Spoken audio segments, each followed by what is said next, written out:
What happens when one of America's most respected journalists finally decides he's had enough of royal excuses and half-truths? This wasn't going to be just another morning interview. The Good Morning America studio buzzed with quiet anticipation, but there was a different kind of energy in the air.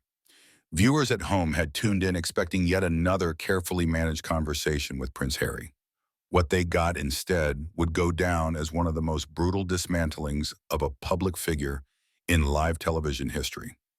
George Stephanopoulos sat across from Prince Harry, his posture calm but unyielding. He wasn't smiling, he wasn't indulging in pleasantries. He looked like a man who had come prepared for battle, and Harry didn't seem to realize it yet. "Your Royal Highness," Stephanopoulos began, his tone polite but with an unmistakable edge.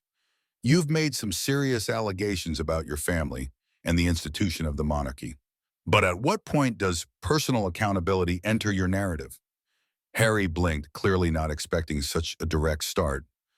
"Well, George, I think it's important to understand the context, the pressures we were under, the lack of support we—" "Context," Stephanopoulos repeated sharply, leaning in just slightly. "Let's talk about context, then. You've written a best-selling memoir. You've given multiple primetime interviews. You've signed multi-million-dollar deals with streaming platforms, all while criticizing the very family and institution that gave you the platform to do so. Help me understand how that isn't having your cake and eating it too." The studio fell silent.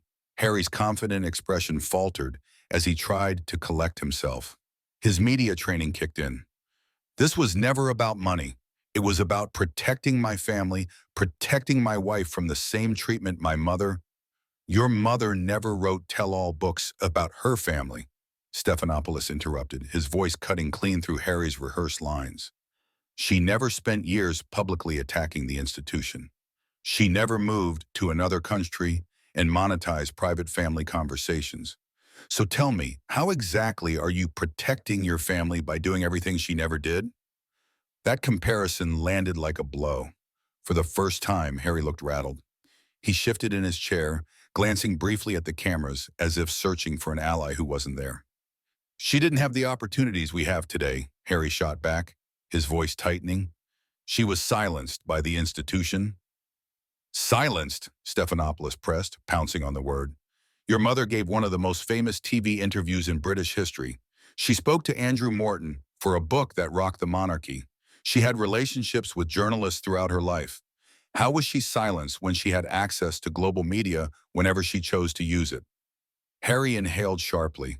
The tension in the room thickened. The Duke of Sussex looked like a man who had walked into a lion's den wearing a target on his back.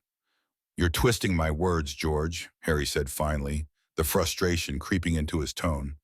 "The institution tried to control her narrative, just like they tried to control ours." "No, Your Royal Highness," Stephanopoulos replied evenly, his voice calm but razor-sharp. "I'm not twisting anything. I'm asking you to explain the contradictions in your own statements. You say you want privacy, yet you court publicity. You say you want to protect your family, yet you expose private conversations. You say you want reconciliation, yet you've spent years damaging your family's reputation. Which is it?" For the first time in the interview, Harry's royal training seemed to fail him. His jaw tightened. The cameras caught every flicker of discomfort. The viewers watching at home could feel it. This wasn't going to be the safe, sympathetic interview Harry had been counting on. The tension in the studio was palpable now. George Stephanopoulos' calm demeanor made every word feel like a carefully aimed strike. Prince Harry sat stiffly, trying to regain his composure, but the veteran journalist wasn't about to let him off the hook. "Prince Harry," Stephanopoulos continued, his voice measured but firm, "you've told the world that your goal is to protect your wife and children. Yet you've shared some of the most intimate details of your family's private life with millions of strangers. You've published private conversations with your father and brother. You've described deeply personal moments involving your stepmother. How is that protecting anyone's privacy?" Harry's eyes narrowed slightly. "George, you have to understand this isn't about invading privacy. It's about telling the truth. My truth, so people can see what really happened." "Your truth," Stephanopoulos repeated, the corner of his mouth lifting in the faintest smirk. But truth isn't subjective, Your Highness. Facts are facts, regardless of how we feel about them. What you're sharing isn't universal truth. It's your perspective, carefully packaged for public consumption. The words landed hard. Harry shifted in his seat, visibly uncomfortable. I've been consistent in my message, he insisted. I've always spoken out against unfair treatment in systemic issues. Consistent, Stephanopoulos cut in, his tone sharper now. You've given conflicting accounts of events. You've contradicted yourself in interviews, in your book, and in your documentaries. Other people involved remember these conversations differently. So which version should the public believe? Because they can't all be true. Harry swallowed hard, glancing down at his hands for a brief moment before replying. People can decide for themselves. I've been honest. That's convenient, Stephanopoulos replied. Honesty isn't just about what you say, it's about what you choose to leave out. In every version of your story, everyone else is wrong. The monarchy is wrong, the media is wrong, even American journalists are wrong when they don't give you the narrative you want. At what point do you consider that maybe the problem isn't everyone else? Maybe some of it is you? The studio audience was silent, watching the Duke struggle. Harry's jaw tightened as he fired back. You don't know what it's like to live in that environment, to have every part of your life controlled, to have no say in your own future. Stephanopoulos didn't flinch. He leaned forward slightly, locking eyes with Harry. You're right. I don't know what it's like to be born into privilege so vast that you can travel the world, receive the best education, and have opportunities most people could only dream of. But I do know what it's like to work for everything I have. And millions of people watching right now know exactly what that's like too. The words hit Harry like a punch to the gut. For the first time, the confident royal looked small under the studio lights. Viewers across the country could feel the power dynamic shift completely. This isn't about privilege, Harry muttered defensively. It's about mental health, about protecting my family. Then explain this, Stephanopoulos pressed, his tone now unforgiving. How does protecting your family involve publicly humiliating them? How does reconciliation happen when you've shared every detail of private disputes in a best-selling memoir? Do you really expect the people you've hurt to trust you again? Harry opened his mouth to respond, but closed it again, realizing there was no good answer. For the first time, the Duke of Sussex looked like a man completely out of his depth, a man realizing that this interview wasn't going to end the way he had planned. George Stephanopoulos could sense that the momentum was entirely his.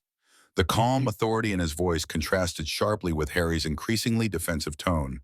Leaning back slightly, Stephanopoulos tilted his head, studying the Duke as if weighing his next strike. You often invoke your mother's memory, Stephanopoulos began, his voice steady, as justification for your choices. You've said she was silenced, that you refused to let the same happen to your wife. But let's be clear, your mother never wrote tell-all books about her family.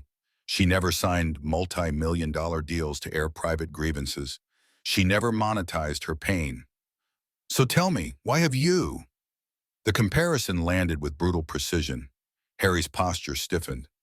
My mother didn't have the opportunities to share her story like we do now. We live in a different world. Opportunities? Stephanopoulos interrupted sharply. Princess Diana gave one of the most famous television interviews in British history. She spoke to journalists. She worked with Andrew Morton on a book that shook the monarchy to its core. She had media access anytime she chose. The difference is that she never exploited private family moments for profit. Harry's face flushed. He opened his mouth to respond, but Stephanopoulos pressed on.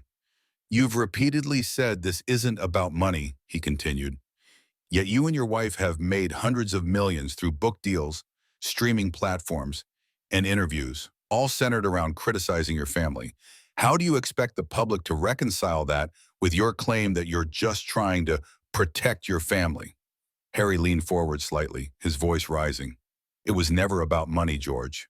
It was about survival, about protecting my wife and children from the same treatment my mother, protecting them by exposing them to the very media circus you claim to despise, Stephanopoulos shot back. By dragging your family's private struggles into the public arena, by making yourself, and by extension your wife and children, The center of a global controversy you've fueled for years. The room felt heavy. Harry's polished facade was cracking under the relentless questioning. "You're twisting everything I've said," Harry snapped, frustration creeping into every word. "We were abandoned by the institution. They left us no choice." "No choice," Stephanopoulos repeated, his eyebrows lifting slightly. "You had a choice. You chose to write a memoir filled with deeply personal details about your father, your brother, and even your dying grandmother. You chose to sign a Netflix deal and produce content attacking the institution. You chose to sit for multiple interviews accusing your family of bias and betrayal. Those weren't things done to you, Prince Harry. Those were your decisions." Harry's jaw clenched, his eyes darting briefly to the floor. The weight of Stephanopoulos' words hung between them like a storm cloud ready to burst. "And here's what I don't understand," Stephanopoulos continued, his voice unwavering. "You say you want reconciliation. You've said repeatedly you love your family and want to repair these relationships. How does public humiliation help accomplish that? How does profiting off your family drama build trust?" Harry inhaled sharply, struggling to find a response. "Sometimes you have to speak out to create change," he muttered. "Change," Stephanopoulos repeated, shaking his head slightly. "Or attention? Because from where I'm sitting, Your Highness, it looks a lot like attention." For the first time, Harry had no immediate reply. The cameras caught his silence, his face tight with anger and frustration. The studio was silent. Viewers at home could feel it. The Duke of Sussex was being dismantled, piece by piece on live television, and there was nothing he could do to stop it. George Stephanopoulos leaned forward now, his eyes fixed firmly on Harry.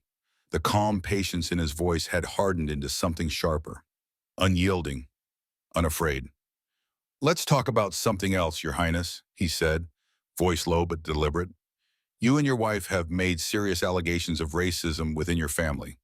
These are damaging claims with global consequences.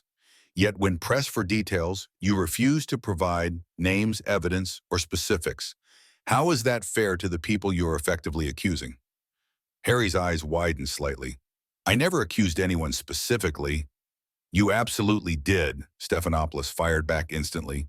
"You sat with Oprah Winfrey and discussed concerns about your child's skin color. You've repeatedly referenced unconscious bias within the royal family. These aren't abstract statements. These are targeted allegations that stain reputations, and yet you hide behind vagueness, leaving others to guess who you mean." Harry's voice rose. "You don't understand the pressure we were under, the way we were treated." "I understand pressure," Stephanopoulos interrupted sharply. "Millions of people watching right now understand pressure. They face it every day without book deals, Netflix contracts, or global media tours to tell their side of the story. What you describe as pressure, most people call life." Harry's jaw tightened, his posture rigid. He looked like a man desperately trying to hold his ground. "You talk about wanting privacy," Stephanopoulos continued, his voice now cutting like a blade. "Yet you've shared more intimate details about your family's private life than any tabloid ever could. Conversations with your father, personal moments with your dying grandmother, details about your brother's marriage, even your children's private lives. How does that reconcile with the image of a man seeking privacy?" Harry shifted in his chair, visibly frustrated. The world deserved to know the truth. The public needed to understand what really happened behind closed doors. "Truth?" Stephanopoulos echoed, his eyebrows lifting. "Or your version of it? Because in your truth, everyone else is wrong, and you're always the victim. Convenient, isn't it?" Harry tried to speak, but Stephanopoulos cut him off again, his voice unrelenting. "Your family can't defend themselves without being seen as attacking you. You've placed them in an impossible position while building a brand on their silence. That isn't courage. That's exploitation." The audience could feel it. This wasn't just tough questioning. This was an accountability reckoning, the kind that celebrities and royals so rarely face. "You've made millions criticizing your family," Stephanopoulos said, his voice rising slightly. "You claim you want reconciliation, yet you continue to profit from their humiliation. Which is it? Do you want healing or headlines?" Harry's face flushed. his royal composure collapsing. "You're being deliberately hostile. This isn't journalism, this is an attack." "No, Your Highness," Stephanopoulos said coldly. "This is what journalism looks like. It's uncomfortable. It's challenging. It doesn't let powerful people rewrite reality without consequences." For the first time, Harry looked utterly cornered. His polished media persona, carefully crafted over years of sympathetic interviews, was disintegrating under the studio lights. "George, I think this interview is over," Harry said finally, his voice tight with anger. Stephanopoulos didn't blink. "We still have time left, Your Highness, unless you'd prefer to walk off on live television, which would certainly make for interesting headlines." The words hung in the air like a dare. Harry froze, clearly realizing Stephanopoulos had just called his bluff. Storming off would only make things worse. The audience sat in stunned silence, watching a royal brought face to face with something he had never experienced before: real accountability. The studio felt frozen in time. Prince Harry sat rigid, his face flushed with a mix of anger and disbelief. For the first time in his life, on live television alone, he had completely lost control of the narrative. George Stephanopoulos, calm and relentless, knew he had his subject exactly where he wanted him. "Let's address something very specific," Stephanopoulos said, his voice quieter now, but every word cutting deep. "In your book, you wrote about a physical altercation with your brother. You described in detail a moment of extreme tension between siblings, something most people would consider deeply private. Why did the world need to know about that?" Harry's hands tightened on his knees. "Because it showed the reality of what our relationship had become, the pressures we were all under." "The reality," Stephanopoulos repeated. "But how does publicly humiliating your brother help you reconcile with him? How does sharing such a private, painful moment make healing easier?" Harry opened his mouth to answer, but no words came out. He looked down, visibly struggling. "You've said you love your brother. You've said you want reconciliation with your family. Yet you've turned some of their lowest, most vulnerable moments into content. If someone did that to you, if someone published every private moment you had in your darkest times, would you feel betrayed?" The question lingered like a blade suspended in the air. Harry finally muttered, "I wasn't trying to humiliate anyone." "Maybe not intentionally," Stephanopoulos countered, "but that's exactly what happened. You've taken deeply personal experiences and monetized them. And now you expect the very people you exposed to trust you again?" Harry's shoulders slumped, the fight draining out of him. "I just wanted to be heard," he said quietly. Stephanopoulos leaned forward slightly, his eyes locking on Harry.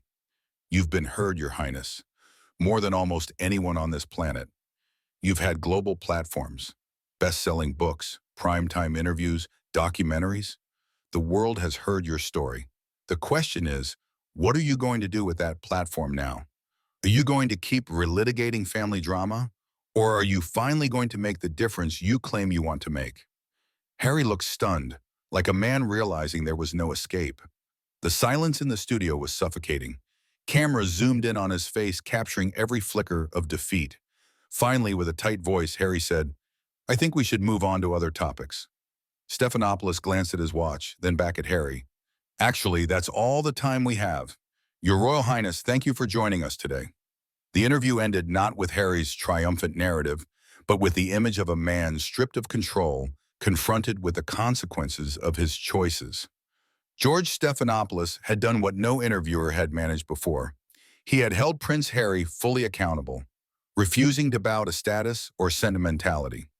Viewers at home knew they had just witnessed something unprecedented, a masterclass in journalism, a rare moment where power and privilege were met with unflinching truth. As the cameras cut to commercial, the internet was already erupting. Clips of the exchange would soon dominate headlines. Prince Harry had entered the studio expecting another soft platform. Instead, he left having faced a reckoning he never saw coming.